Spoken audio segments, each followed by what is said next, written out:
El derecho internacional humanitario en la antigüedad y en la Edad Media.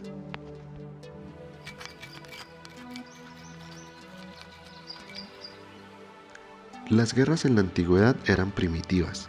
Los combatientes que caían en poder del enemigo eran exterminados. En Egipto, Roma y Atenas regía la costumbre de reducir a la esclavitud a los combatientes enemigos capturados, lo cual no excluía su exterminio. El género humano ha sido cruel desde los primeros tiempos en que apareció sobre la tierra, y han tenido que transcurrir miles y miles de años para aceptar límites a la fuerza bélica, así como una protección a las víctimas de los conflictos armados y las poblaciones civiles. A continuación, realizaremos un breve recuento sobre el desarrollo histórico de acontecimientos jurídico-políticos que marcan la evolución del derecho internacional humanitario.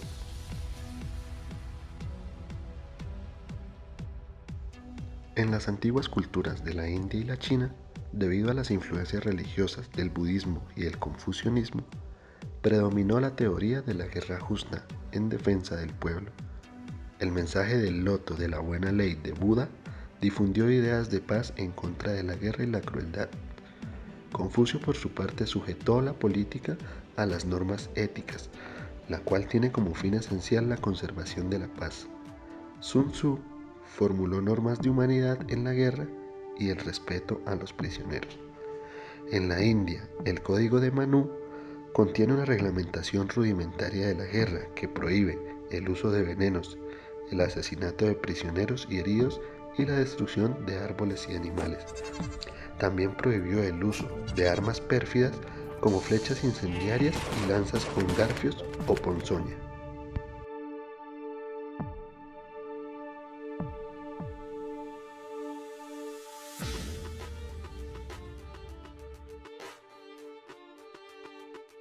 Desde el cuarto milenio antes de Cristo se conocieron tres grandes culturas: Egipto, Mesopotamia y el gran imperio de los hititas indogermánicos.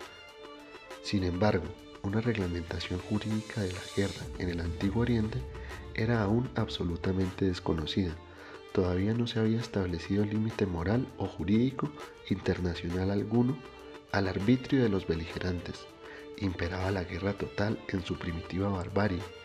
La historia del Antiguo Oriente es una crónica de crueldades inhumanas, en las que los asirios sobrepujaban a todos los demás pueblos. A los prisioneros de guerra se les esclavizaba o se les mataba, o se les ofrecía en sacrificio a los dioses. A los caudillos del ejército vencido se les mataba o se les atormentaba lentamente hasta la muerte.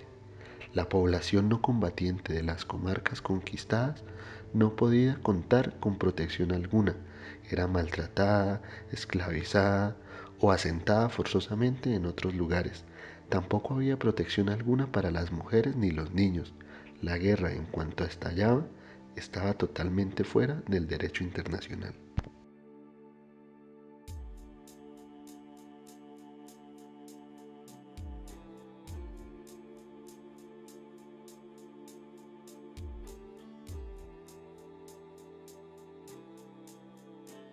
En la literatura griega hubo historiadores que trataron de la guerra justa e injusta y de las costumbres de la guerra. Incluso abogaron por la humanización de las guerras. La guerra fue considerada como la última ratio y existieron prácticas de prevención para evitarla. Sin embargo, los métodos de hacer guerra fueron inhumanos, como la Gran Guerra del Peloponeso. No solo se exterminaba a los prisioneros, sino también a la población civil, incluyendo mujeres y niños. Las ciudades eran saqueadas y arrasadas. La guerra de represalias no tenía ningún límite, además de que se usaron los primeros gases letales. En otras palabras, el pueblo griego fue eminentemente guerrero y por tanto el ius in bello no tenía atenuantes. No había distinción entre combatientes y población civil.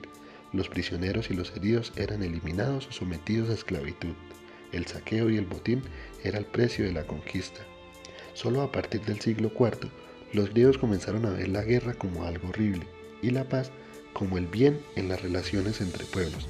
La guerra concluía por armisticio o por el aniquilamiento del adversario y la anexión de sus territorios.